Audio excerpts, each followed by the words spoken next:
Okey, so kita tengok peranan hormon dalam kehamilan dan keguguran. Okey, so sebenarnya yang ni senang je, awak boleh baca sendiri je. Okey, corpus luteum terus menghasilkan estrogen dan progesteron selama 3 hingga 4 bulan selepas kehamilan. Bermakna kalau seorang perempuan tu mengandung sebulan, 2 bulan, 3 bulan, 4 bulan sehingga 4 bulan dia mengandung, corpus luteum yang akan menghasilkan estrogen dan progesteron. Okey, so ingat balik estrogen dan progesteron ni untuk menebalkan endometrium supaya baby boleh menempel dekat endometrium. Okey, tetapi selepas itu corpus luteum akan merosot dan penghasilan estrogen dan progesteron dia ambil alih oleh placenta. Okey, bermakna selepas perempuan tu mengandung 3 hingga 4 bulan, corpus luteum tu akan merosot. Okey, akan merosot dan corpus luteum tu akan matilah. Dan siapa yang akan mengambil alih tugas untuk menghasilkan estrogen dan progesteron adalah placenta. Okey, placenta pula yang akan menghasilkan progesteron dan estrogen supaya dinding endometrium sentiasa tebal untuk baby membesar. So, placenta ni akan ambil alih sehingga bayi dilahirkan. Okey, progesteron akan merencat perembesan FSH dan LH. Maksudnya kalau ada progesteron tu akan merencat ataupun menghentikan daripada FSH dan LH dikeluarkan. Okey, sebab itu, oleh itu kitahid dan ovulasi tidak berlaku sepanjang tempoh kehamilan. Okey, bermakna sepanjang perempuan mengandung 10 bulan, okey, so perempuan itu tak akan period ataupun tak akan berlaku haid dan ovulasi. Okey, sepanjang perempuan mengandung. So sebab tu perempuan bila dia mengandung, dia tak akan period. Okey, dan tak akan berlaku ovulasi. Kenapa tak akan berlaku? Sebab tiada rembesan hormon FSH dan juga LH. Okey, ingat balik. FSH ni untuk perkembangan apa? Perkembangan folikel.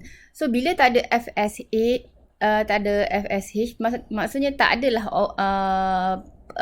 perkembangan folikel dan tak ada juga perkembangan usid primer, lepas tu tak ada perkembangan jadi usid sekunder dan tak ada usid sekunder tu tak akan dikeluarkan daripada ovari sebab tak ada hormon LH. Ingat balik, hormon LH tu untuk merangsang ovulasi. So kalau tak ada LH, tak adalah proses ovulasi. Okay. Ketidakseimbangan aras hormon progesteron dan aras estrogen boleh mengakibatkan keguguran kandungan. Okey, penurunan aras progesteron menyebabkan pengecutan uterus, akhirnya keguguran berlaku. Okey, ini kes kalau perempuan yang keguguran. Kenapa seorang perempuan tu boleh gugur secara tiba-tiba? Disebabkan oleh hormon tidak seimbang. Hormon apa yang tidak seimbang? Hormon progesteron dan juga aras estrogen. Okay, macam yang saya cakap tadi, progesteron ni supaya untuk mengekalkan ketebalan endometrium. Kalau progesteron rendah, nanti apa yang berlaku adalah endometrium tu akan jatuh. Okey, bila endometrium jatuh dan tidak tebal, nanti keguguran akan berlaku. Okay, macam saya cerita, endometrium tu adalah tempat penempelan embrio. Kalau endometrium jatuh, so baby juga akan jatuh. So ini akan menyebabkan keguguran boleh berlaku. Okay, macam ni lah. Okay, so ini uterus. Ini endometrium. Baby dia membesar dekat endometrium. So kalau endometrium ni jatuh, bermakna baby juga akan jatuh lah. Ni baby lah, saya buat orang. Okey, so bermakna kalau endometrium tu jatuh, baby juga akan jatuh. So ini yang boleh menyebabkan keguguran. Okey, next. Sindrom prahid dan sindrom putus haid. Okey, prahid tu bermakna sebelum daripada period. Okey, Sindrom prahid ataupun gejala sebelum kedatangan haid biasanya dialami 7 hingga 14 hari sebelum hari pertama haid. Okey, ada orang Ada orang yang sebelum dia head, seminggu sebelum dia head ataupun 14 hari sebelum head, dia akan rasa ada sindrom, iaitu seperti, nah ni sindromnya adalah keletihan, sakit kepala, ketegangan emosi, cepat marah. Kan ada orang cakap mood swing semua tu kan. Cepat marah, sikit nak marah. Itu adalah sindrom pra-head disebabkan oleh ketidakseimbangan aras estrogen dan progesteron dalam kita head. Okay, so bila head nak datang, ada berlaku ketidakseimbangan hormon. So bila hormon ni tidak seimbang, ini akan menyebabkan gejala-gejala lah seperti sakit kepala, ketegangan emosi, cepat marah dan juga keletihan. Tapi dia bergantung kepada orang. Ada orang yang dia okey je, tak ada rasa apa-apa pun sebelum head. Ada orang yang mengalami.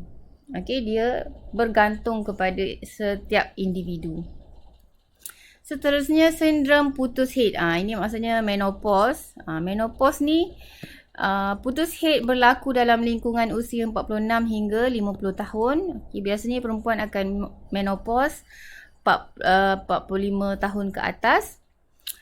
Apabila ovulasi dan head terhenti secara semula jadi. So, orang yang menopause ni dia dah tak period lah. Bila dah tak period, dia dah tak boleh mengandung. Okay. Peningkatan usia menyebabkan estrogen dan progesteron kurang dirembes akibat berkurangnya pengaruh rangsangan LH dan FSH terhadap ovari. Okey, so bermakna kalau berlaku peningkatan usia, makin tua, estrogen dan progesteron kurang dirembes.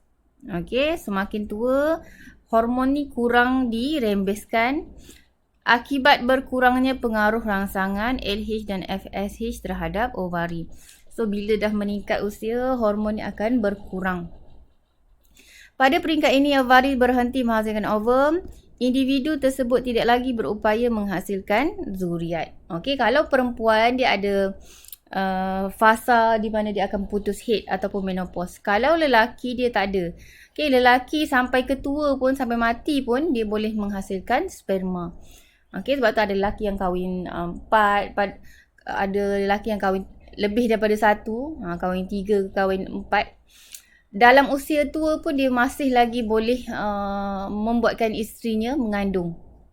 Okey, tapi kalau perempuan dia ada fasa, iaitu kalau usia 45 tahun ke atas, dia tak boleh lagi menghasilkan zuriat. Kenapa? Sebab dia tak boleh menghasilkan ovum. So, bila tak ada ovum, walaupun ada sperma, nanti tidak akan berlaku persenyawaan.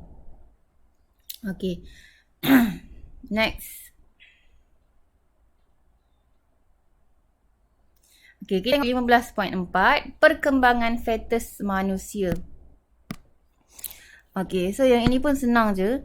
Okay, persenyawaan boleh berlaku apabila salah satu daripada berjuta-juta sperma berjaya menembusi usid sekunda dalam tiub falopio. Okay, so persenyawaan akan berlaku kalau ada sperma. Daripada berjuta-juta sperma yang masuk dalam faras tu, kalau ada satu saja yang berjaya masuk dalam usid sekunda, boleh berlaku persenyawaan. Ini diikuti dengan perubahan pada membran usid sekunda yang menghalang penembusan sperma lain. Okey, so bermakna bila satu sperma masuk dalam usid sekunda tu akan buat pintu. Okey, ataupun kita panggil membran lah.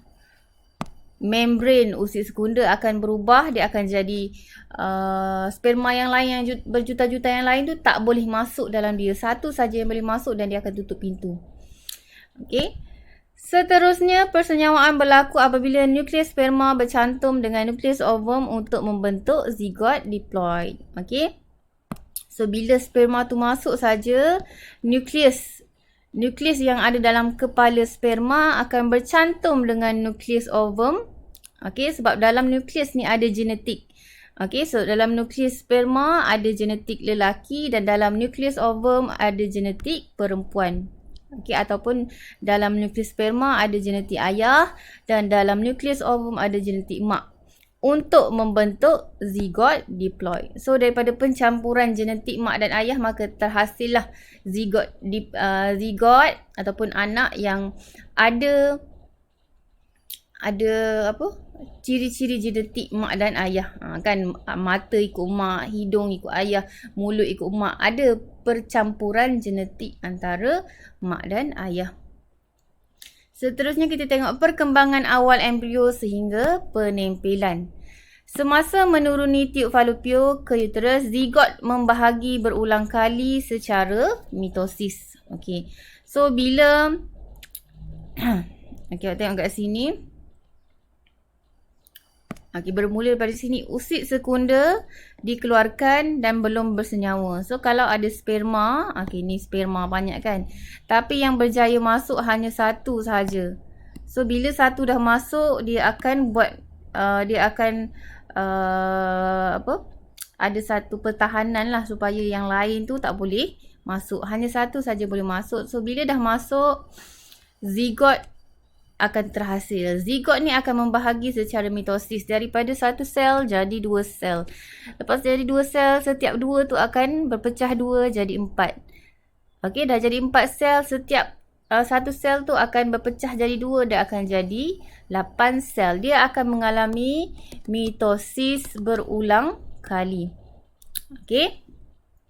So lepas dia buat mitosis berulang kali, berulang kali secara mitosis, pembahagian sel yang pertama membentuk embrio 2 sel. Pembahagian sel yang berterusan akhirnya membentuk morula.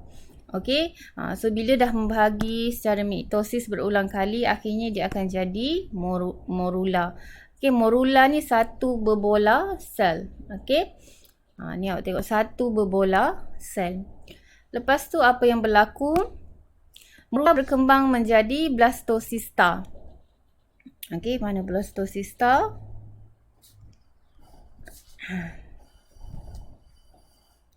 Okey, yang ini yang hijau dan warna kuning ni.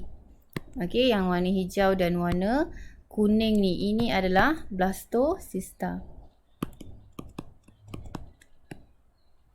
Okey, blastocista ni yang ada, yang awak nampak yang warna hijau dan juga warna kuning. Ni yang macam tu, lepas tu ada macam tu. Okey, ni warna kuning. Okey, yang ni hijau.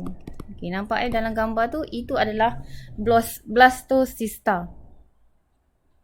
Okey, so blastocista ni nanti dia akan menempel pada endometrium.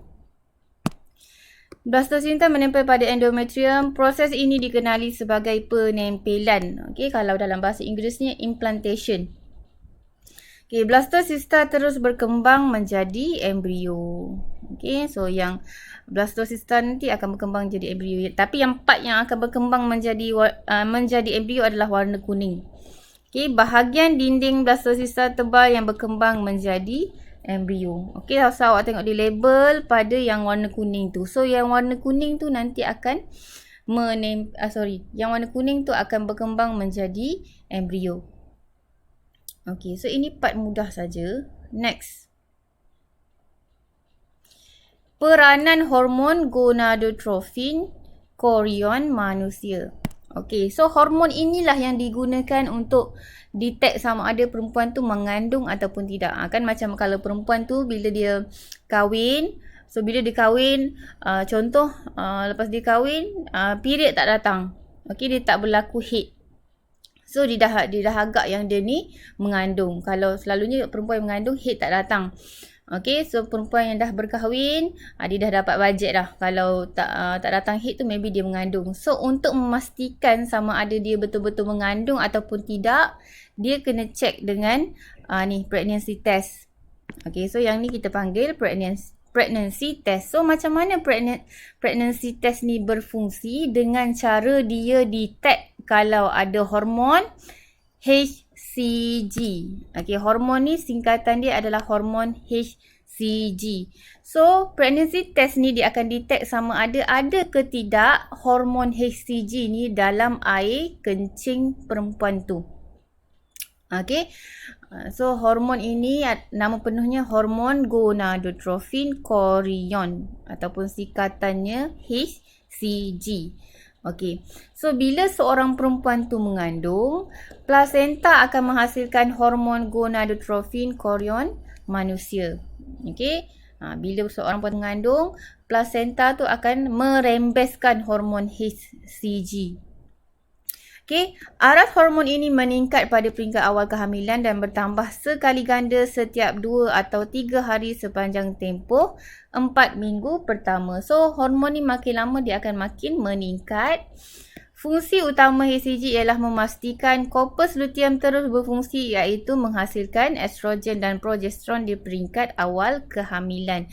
Okey, so hormon ni dia akan memastikan supaya korpus luteum sentiasa berfungsi untuk menghasilkan estrogen dan progesteron di peringkat awal kehamilan. Macam saya cakap tadi, korpus luteum akan menghasilkan progesteron pada peringkat awal kehamilan antara 1 hingga 4 bulan mengandung.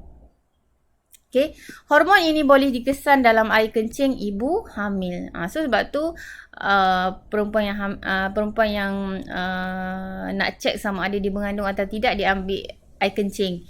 So bila ambil air kencing, buat ujian air kencing, dia akan celupkan pregnancy test ni dalam air kencing dia. So kalau dalam air kencing dia ada hormon HCG, bermakna dia mengandung. Kalau tak ada, maksudnya perempuan itu tidak mengandung.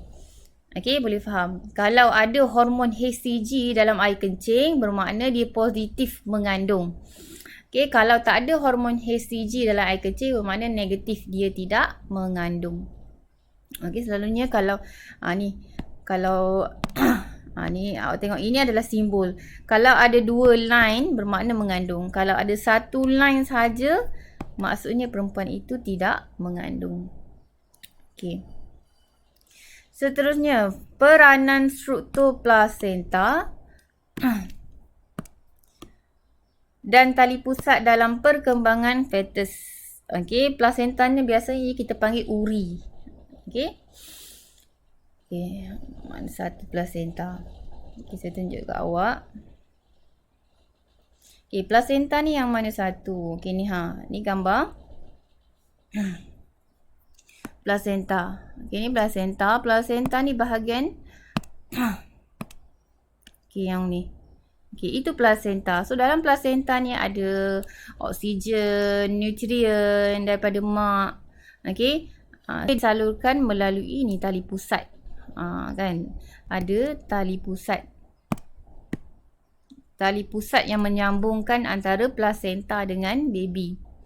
Okey, supaya nutrien, hormon, oksigen semua boleh disalurkan kepada baby. Dan apa yang baby makan daripada nutrien daripada mak tu, dia akan kumuhkan, bagi balik kepada plasenta. Kan, bila dia dah ambil oksigen daripada mak, mestilah dia akan keluarkan karbon dioksida. Okey, akan keluarkan bahan kumuh daripada baby pun akan masuk semula dalam plasenta. Okey.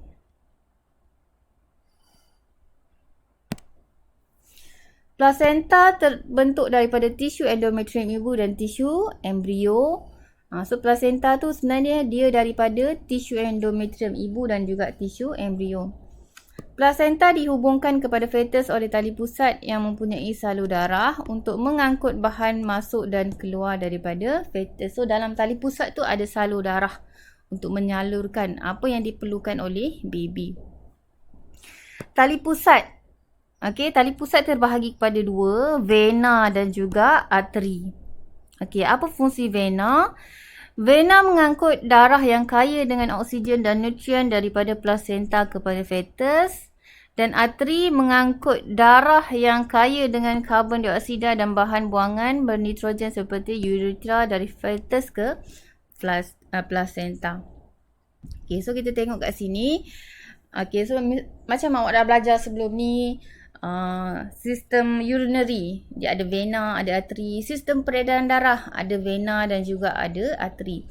So sama juga macam plasenta pun, dia ada vena dan juga arteri. Okey, so vena ni untuk apa? Vena ni untuk mengangkut oksigen dan nutrien. Okey, vena untuk mengangkut oksigen dan nutrien. Daripada mana ke mana? Mestilah daripada mak ataupun daripada plasenta kepada baby. Okey, so arteri pula untuk apa? Arteri ni untuk menyalurkan karbon dioksida dan juga bahan buangan ataupun bahan kumuh daripada baby kepada plasenta. Okey, so bila baby, macam saya cerita tadi, bila baby dah ambil oksigen, dia akan buang karbon dioksida. So karbon dioksida tu akan dibuang melalui arteri tali pusat daripada fetus ataupun bayi kepada plasenta. Okey.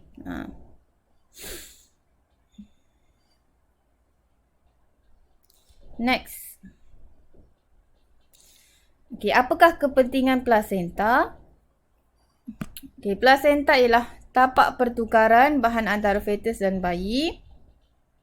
So dalam plasenta ada glukosa, okey, nutrien lah, ni semua nutrien. Asid amino, hormon, antibody dan oksigen meresap dari darah ibu ke dalam kapilari darah fetus. Okey.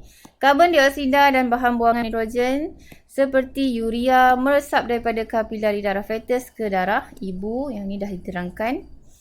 Plasenta juga bertindak sebagai organ endokrin yang merembes hormon semasa kehamilan. Okey, so organ endokrin bermakna organ yang akan merembeskan hormon. Okey. Yang ni pun dah cerita juga, tapi tak apalah. Pada bulan 4 kehamilan, corpus luteum akan merosot dan tidak lagi merembes progesteron.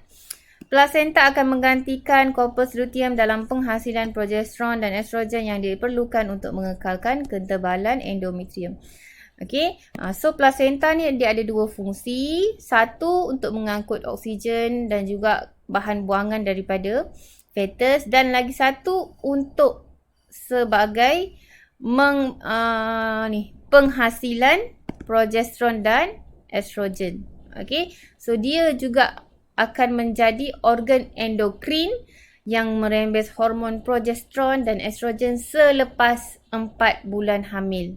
Okay, sebelum 4 bulan tu corpus luteum yang keluarkan progesteron. Selepas 4 bulan, plasenta akan jadi organ endokrin untuk menghasilkan progesteron dan estrogen.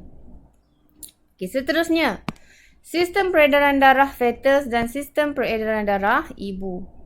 Okay. Kedua-dua darah ibu dan darah fetus tidak bercampur. So, awak tengok sini, darah emak dengan darah anak tidak bercampur. Okey, kerana dipisahkan oleh lapisan membran nipis. So antara darah mak dengan darah anak tu ada membran nipis. Okey, dia ada pemisah lah. Okey, pemisah. So kenapa darah emak dengan darah anak ni tidak boleh bercampur? Okey, yang pertama, melindungi fetus daripada setengah bahan kimia yang berbahaya seperti toksin dan bakteria yang boleh meresap masuk ke dalam darah fetus. Okey, contoh kalau ada toksin dalam dan bakteria yang bahaya dalam darah mak, so dia tak masuk dalam darah anak.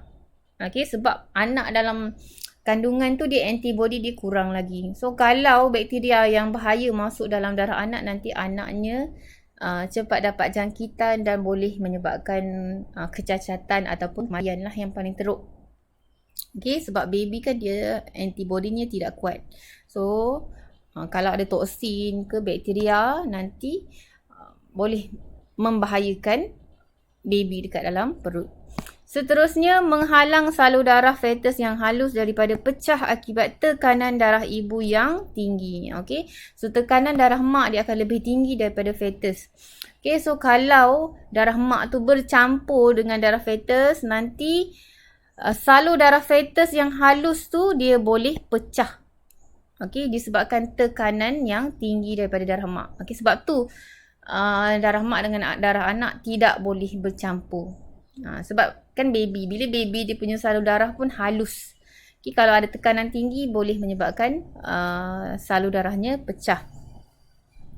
Seterusnya, menghalang pengaglutinan atau penggumpalan darah. Okay, so kalau darah mak dengan darah anak tak sama, nanti dia boleh bergumpal. Okay, sebab itu darah mak dengan darah anak tidak boleh bercampur. Sebab nanti kalau mak darah, contoh darah mak darah B, darah anak darah A. So tak sama. Nanti bila tak sama, boleh bergumpal. Okey. Sebab tu darah ni tidak boleh bercampur. Kerana kumpulan darah fetus mungkin berbeza. Ini macam saya cakap tadi lah. Kalau mak darah B, anak darah A tak sama, kumpulan darahnya tak sama, nanti dia boleh bergumpal. Tapi yang kes yang belajar yang rhesus tu, yang positif tu dia lain lah. Tapi kalau tak ada rhesus, tak ada masalah. Okay, yang ada masalah adalah bila ada antigen rhesus tu.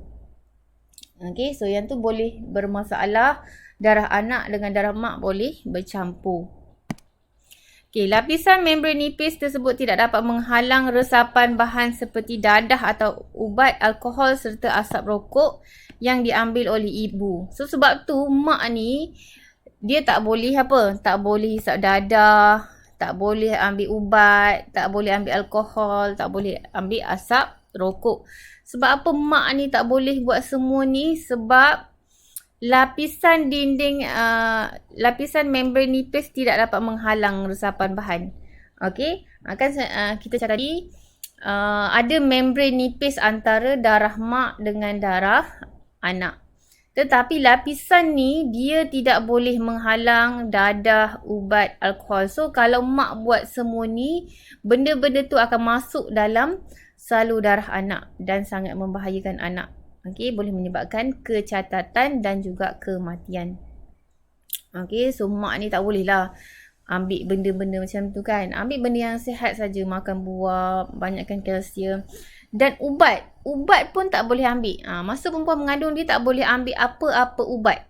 Okey, kalau mak tu demam pun tak boleh ambil ubat demam. Okey, tak boleh. Tidak digalakkan lah sebab benda-benda tu akan masuk dalam salur darah anak.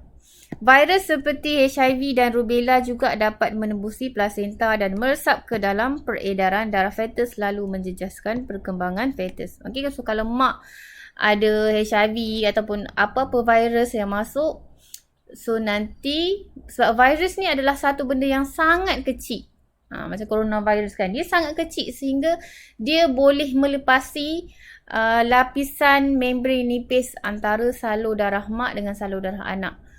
So virus ni sangat kecil sampai dia boleh menyelinap masuk melalui membran nipis tu. So dia bila virus ni masuk, dia akan membahayakanlah kesihatan anak dekat dalam.